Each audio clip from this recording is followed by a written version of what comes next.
पहला चैप्टर देखो क्या नाम लिखा है, इंडिया शेप एंड साइज, यानी भारत आकार एवं स्थिति। यानी कि इस चैप्टर में हम पढ़ेंगे भारत का आकार और भारत के स्थिति के बारे में। तो सबसे पहले भारत का आकार कैसा और स्थिति कैसा है जानने के लिए हम इसको जान कैसे पाएंगे, ये जानना होगा ना। तो इसे जानने के लिए हम अपने क्लास 6 के चैप्टर नंबर 1 ग्लोब लेटीट्यूड और लॉन्गिट्यूड पे जाना पड़ेगा। अगर नहीं पता रहेगा आपको ग्लोब क्या है, लेटीट्यूड क्या है, लॉन्गिट्यूड क्या है, तो आपको लोकेशन जानने में इंडिया का दिक्कत होगा। तो सबसे पहले बेसिक सा जानकारी हम ले लेते हैं। ग्लोब आपको देखे होंगे ऐसे बनता है, कुछ इस तरीके से ग्लोब दिखता है। ग्लोब जो है पृथ्वी का काल्पनिक नमूना होता है। क्या होता है? काल्पनिक नमूना, जिसके आधार से, जिसके बेसिस पे हम किसका अध्ययन करते हैं, अपने पृथ्वी के बारे में। पृथ्वी ग्लोब क्या होता है? पृथ्वी का काल्पनिक नमूना, जिसके सहारे हम किसका अध्ययन करते हैं? पृथ्वी का अध्ययन करते हैं, ठीक ना। इसमें दो प्रकार की लाइनें खींची होती हैं, एक लाइन जो लेटी हुई होती है और एक लाइन जो लंबी होती है। जो लेटी हुई लाइन होती है उसे हम लेटीट्यूड बोलते हैं, जो लंबी लाइन होती है उसे हम लोग लॉन्गिट्यूड। और जो लेटीट्यूड लाइन है ना, इसको हम लोग हॉरिजॉन्टल बोलते हैं, क्षैतिज रेखा। तो पृथ्वी पर खींची गई क्षैतिज रेखा क्या कहलाएगी? लैटिट्यूड, यानी कि हॉरिजॉन्टल लाइन क्या कहलाएगी? और जो वर्टिकल लाइन खींचा गया है पृथ्वी पे, जो ऊपर है नॉर्थ और नीचे है साउथ, नॉर्थ को साउथ से मिलाने वाली वर्टिकल लाइन, जिसे हम लोग क्या कहेंगे? लॉन्गिट्यूड। लेटीट्यूड और लॉन्गिट्यूड में कोई डाउट नहीं है ना। लॉन्गिट्यूड वर्टिकल लाइन होता है और लेटीट्यूड हॉरिजॉन्टल लाइन। तो पृथ्वी पे दो तरह की लाइनें खींची गई हैं और केवल ये दो नहीं है, इनका संख्या बहुत ज़्यादा है। जैसे नॉर्थ में बहुत सारा है लेटीट्यूड और लॉन्गिट्यूड भी बहुत सारा है। तो कोई बताएगा कितना लेटीट्यूड है? 181, ठीक है। एक 0 डिग्री है, 0 डिग्री, और इसके ऊपर प्रत्येक 1 डिग्री पे, ठीक है, एक लेटीट्यूड, ठीक। यहाँ पे अगर हम वो चांदा रखेंगे, ये वाला चांदा प्रोजेक्टर में जो जिसका यूज होता है, तो प्रत्येक 1 डिग्री पर अगर एक लाइन हम अगर खींचे तो यहाँ तक जाते जाते कितना लाइन खींच लेंगे? 90 लाइन खींच लेंगे ऊपर, और सेम ऐसे नीचे कितना लाइन खींच लेंगे? 90। तो 90 ऊपर हो गया और 90 नीचे, और बीच का एक 0 डिग्री हो गया, ठीक है। तो ये 90 और ये 90 और ये 181 हो गया ना। यानी कुल कितना लाइन? 181 लेटीट्यूड। इसमें देखो जो लास्ट वाला है ना, पॉइंट के रूप में होता है। कैसे होता है? और बाकी सब सर्कल बनाता है। जैसे गोल ऐसे अर्थ है ना, जब ऐसे ऐसे घूमते हुए जाएगा तो ऐसे गोल सर्कल बनाएगा ना। तो कुल कितने सर्कल? कोई पूछेगा लेटीट्यूड सर्कल कितने हैं, तो क्या बताओ?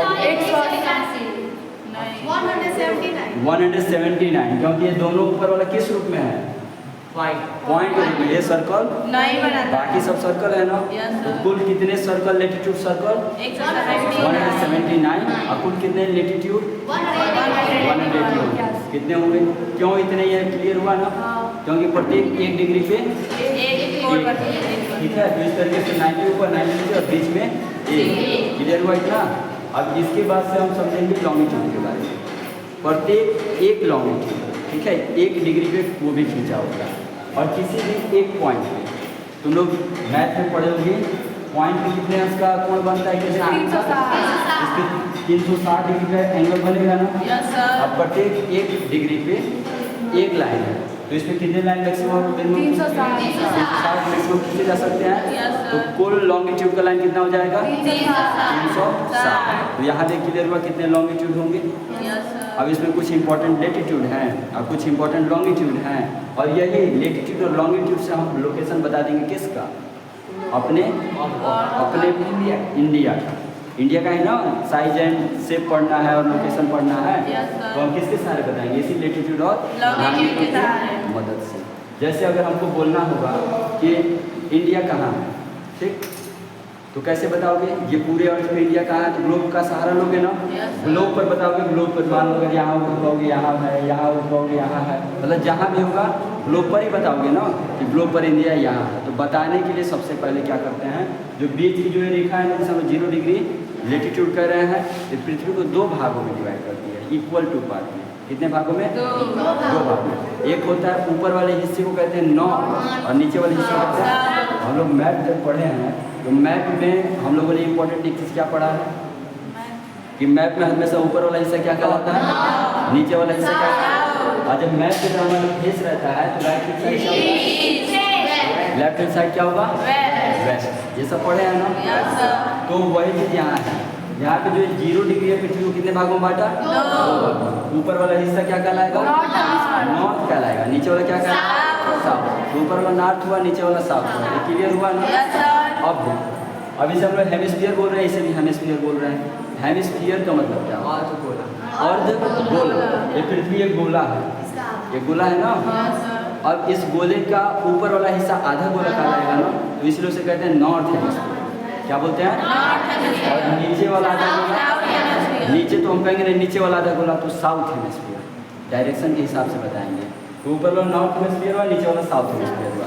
और हमें बताना है भारत कहाँ है, ठीक। तो हम बता सकते हैं ना, अगर भारत ऊपर है तो हम लोग क्या कह सकते हैं, भारत नॉर्थ हेमिस्फीयर में है। लेकिन क्या क्लियर हुआ अभी भी भारत कहाँ है, अभी भी क्लियर नहीं हुआ ना कि भारत कहाँ पे है।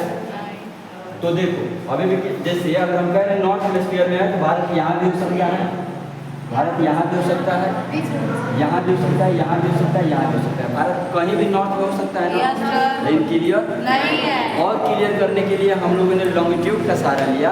और लॉन्गिट्यूड जो 0 डिग्री लॉन्गिट्यूड है, जो इंग्लैंड के ग्रीनविच से जाती है, कहाँ से, इंग्लैंड के ग्रीनविच से जाती है, वो 0 डिग्री लॉन्गिट्यूड क्या कहलाएगा, प्राइम मेरिडियन कहलाता है, जो अर्थ को 2 भागों में बांटता है। जैसे ये 2 भागों में बांटा ना, नॉर्थ और साउथ, तो 0 डिग्री में 2 भागों में बांटेगा, ईस्ट और वेस्ट। ईस्ट वाले का ईस्टर्न हेमिस्फीयर और वेस्ट वाले का वेस्टर्न हेमिस्फीयर। यानी कि यहाँ से यहाँ तक क्या कहलाएगा, ईस्टर्न हेमिस्फीयर। और यहाँ से यहाँ तक क्या कहलाएगा, वेस्टर्न हेमिस्फीयर। और ऊपर वाला क्या कहलाएगा, नॉर्थर्न हेमिस्फीयर। नीचे वाला क्या, साउथ हेमिस्फीयर। अब हमें इंडिया का लोकेशन बताना है, ठीक है। तो अब ईस्ट और वेस्ट के सारे इंडिया यहाँ पे है, ठीक है। तो हम लोग क्या कहेंगे, इंडिया किस हेमिस्फीयर में है, नॉर्थ हेमिस्फीयर, ईस्ट हेमिस्फीयर में। किसके अकॉर्डिंग, लॉन्गिट्यूड के अकॉर्डिंग। लॉन्गिट्यूड के अकॉर्डिंग इंडिया कहाँ है, ईस्ट हेमिस्फीयर, ईस्ट हेमिस्फीयर में है।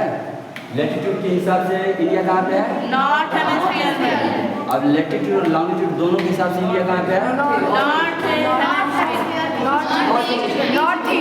North east hemisphere.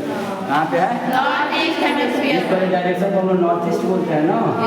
जैसे हम लोग मेजर 4 डायरेक्शन पढ़े हैं, और इन 4 डायरेक्शन से और 4 डायरेक्शन पढ़े हैं। इसको हम लोग नॉर्थ बोलेंगे, इसको साउथ, ईस्ट, वेस्ट। इसको north east, north west, south south east होगा। अब भारत जब यहाँ पे है तो भारत नॉर्थ में भी है और ईस्ट में भी है। तो भारत नॉर्थ ईस्ट हेमिस्फीयर में है। क्लियर हुआ, भारत किस हेमिस्फीयर में है, नॉर्थ ईस्ट हेमिस्फीयर में। यानी कि हम लोग भारत के स्थिति के बारे में थोड़ा मोटा मोटा आइडिया लगा लिया कि भारत यहाँ भी नहीं है, यहाँ भी नहीं है, यहाँ भी नहीं है, इतने ही है। समझ आया। लेकिन क्या अभी भी क्लियर हुआ कि वहाँ पे कहाँ है, अभी भी क्लियर नहीं हुआ ना। तो अभी हमें और क्लियरिटी चाहिए। तो और क्लियरिटी के लिए हमारे हम इस टॉपिक पे आएंगे, लेटीट्यूड पे और लॉन्गिट्यूड पे। समझ में आया, किस पे आएंगे, लेटीट्यूड और लॉन्गिट्यूड। 0 डिग्री है ना, 0 डिग्री के इधर 180 डिग्री तक हम जाते हैं, और 0 डिग्री के इधर 180 डिग्री तक जाते हैं, 360 हो जाता है। ठीक है, समझ में आया। और यहाँ पे 0 डिग्री है ना, इसके ऊपर 90 तक जाते हैं और इसके नीचे 90 तक आते हैं, तो 181 लेटीट्यूड हो जाता है। ठीक, अब इस लेटीट्यूड में भारत कहाँ है, भारत का एकदम लास्ट वाला लेटीट्यूड और लास्ट वाला लॉन्गिट्यूड जान जाएंगे तो हम भारत की स्थिति के बारे में बता देंगे। भारत यहाँ पे लोकेटेड है।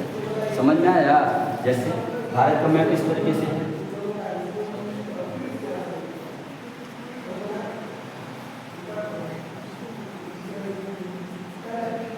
लगभग इस तरीके से मैप है ना। Yes sir. ये एकदम इसका कौन सा पॉइंट है, वेस्ट। ये वाला कौन सा है, ईस्ट। और ये कौन सा है, वेस्ट। ये कौन सा है, नॉर्थ। ये कौन सा है, साउथ। तो हमें पता चल जाएगा एकदम साउथ किस लेटीट्यूड पे है, एकदम नॉर्थ किस लेटीट्यूड पे है, एकदम वेस्ट कौन से लॉन्गिट्यूड पे है और ये कौन सी लॉन्गिट्यूड पे है। तो यहाँ पे इसका लोकेशन हम बता नहीं लेंगे, बता लेंगे ना। तो देखो इसको हमको याद करना है, 8 डिग्री 4 मिनट। ठीक है, नॉर्थ में है, कहाँ पे है, नॉर्थ हेमिस्फीयर। ठीक है, या फिर हम कह सकते हैं 8 डिग्री 4 मिनट नॉर्थ लेटीट्यूड। ठीक है, कहाँ पे 8 डिग्री 4 मिनट नॉर्थ लेटीट्यूड। यहाँ से इंडिया स्टार्ट होता है, यहाँ पिन होता है 37.6 मिनट नॉर्थ। ये बता दोनों नॉर्थ होगा ना? दोनों नॉर्थ होगा। हम इंडिया के बेसिस से हम साउथ कह रहे हैं, लेकिन पूरे ग्लोब के बेसिस से नॉर्थ हेमिस्फीयर में तो पूरा नॉर्थ होगा, ईस्ट में रहेगा तो पूरा ईस्ट होगा। तो यहाँ पे शुरू होता है कहाँ से 68 डिग्री 7 मिनट, ठीक है। और ये कहाँ तक खत्म होता है 97 डिग्री 25 मिनट। समझ में आया? भारत की स्थिति कहाँ से कहाँ तक है? लेटीट्यूड के हिसाब से कहाँ पे है 4 मिनट से नॉर्थ लेटीट्यूड से 37.6 नॉर्थ लेटीट्यूड। क्लियर हुआ पहला? और दूसरा 68 डिग्री 7 मिनट से कहाँ तक 97 डिग्री 25 मिनट, ठीक है। यहाँ तक क्या है भारत का अक्षांशीय और देशांत यानी लेटीट्यूड और लॉन्गिट्यूड विस्तार। समझ में आया? अब यही चीज इस ग्लोब में आ जाएगा। समझ में आया? तो पहले यहाँ पे शुरू हुआ तो 0 डिग्री शुरू हुआ है ना, 1 रहा होगा, 2 रहा होगा, 3 रहा होगा, इस तरीके से। तो कहाँ से भारत शुरू हुआ है 8 डिग्री से भारत शुरू हुआ है, ठीक है। कहाँ शुरू हुआ 8 डिग्री से, और कहाँ पे जाके एंड हो जा रहा है 37 डिग्री। और अब ईस्टर्न हेमिस्फीयर में है ना, तो ईस्टर्न हेमिस्फीयर में कहाँ शुरू हुआ है 68 से शुरू हुआ है, कहाँ खत्म हो जा रहा है 97 पे। यानी कि भारत इसके बीच में क्या है लोकेटेड है। तो भारत के लोकेशन को समझ गए भारत क्यों वहाँ पे है, ठीक है। एग्जैक्ट लोकेशन पता चला नाम है किसके वजह से लेटीट्यूड और लॉन्गिट्यूड की वजह से। तो क्या लेटीट्यूड और लॉन्गिट्यूड की वजह से केवल बता सकते हैं बिना डायरेक्शन के? डायरेक्शन भी जरूरी है ना, हेमिस्फीयर भी जरूरी है ना। तो भारत का अगर कोई कहे लोकेशन कहाँ है तो तुम कहोगे नॉर्थ ईस्ट हेमिस्फीयर में 8.4 मिनट नॉर्थ लेटीट्यूड से 37.6 मिनट नॉर्थ लेटीट्यूड का 68.7 मिनट कौन से ईस्ट से, ठीक है। कहाँ तक 97.27 ईस्ट तक, ठीक है ना हेमिस्फीयर में। क्योंकि ये पूरा क्या है ईस्ट है, ये पूरा क्या है तो हम लोग इधर है। समझ में आया? ईस्ट के तरफ, तो ये दोनों ईस्ट है। भारत का ये वाला वेस्ट है, ठीक है। लेकिन हेमिस्फीयर का क्या है ईस्ट है, क्योंकि जो लॉन्गिट्यूड है 2 ही हेमिस्फीयर बनाता है, एक ईस्टर्न हेमिस्फीयर और एक वेस्टर्न हेमिस्फीयर। तो ये लोकेशन समझ गए? क्लियर हुआ? अब भारत के बारे में कुछ बेसिक सा परिचय है, उसको हमको जानना है, ठीक ना। तो इसको थोड़ा सा रफ करते हैं उसके बाद।